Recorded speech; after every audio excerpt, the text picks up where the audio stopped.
Hello friend, नमस्ते। मैं घूंघट वाले अपने यूट्यूब चैनल में आप सभी का स्वागत करती हूँ। मैं सुनाने जा रही हूँ बहुत ही अच्छी देवी का पचरा गीत।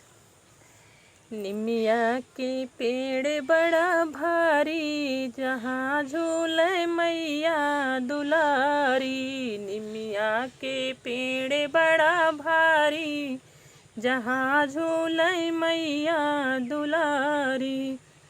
माई के दुआरे एक अन्हरा पुकारे, अन्हरा पुकारे हो अन्हरा पुकारे।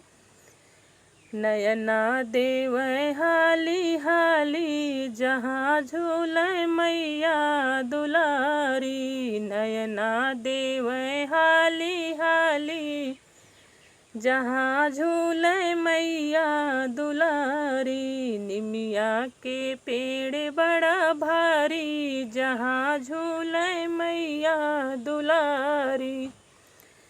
माई के दुआरे एक लंगड़ा पुकारे, लंगड़ा पुकारे हो लंगड़ा पुकारे।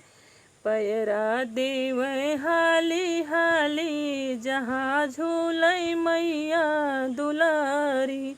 निमिया के पेड़ बड़ा भारी, जहाँ झूले मैया दुलारी।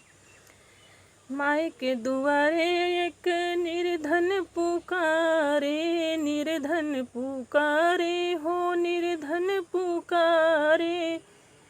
धन ओ भरे हाली हाली, जहाँ झूले मैया दुलारी। निमिया के पेड़ बड़ा भारी, जहाँ झूले मैया दुलारी।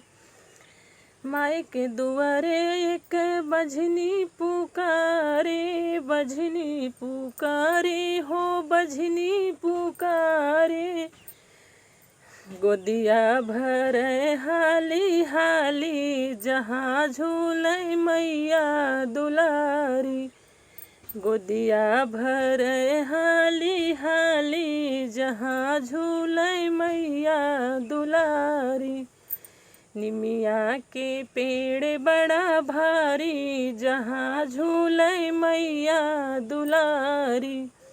तो दोस्तों, ये था मेरा छोटा सा देवी गीत। कैसा लगे कमेंट में ज़रूर बताना, और प्लीज़ मेरे चैनल को सब्सक्राइब करना।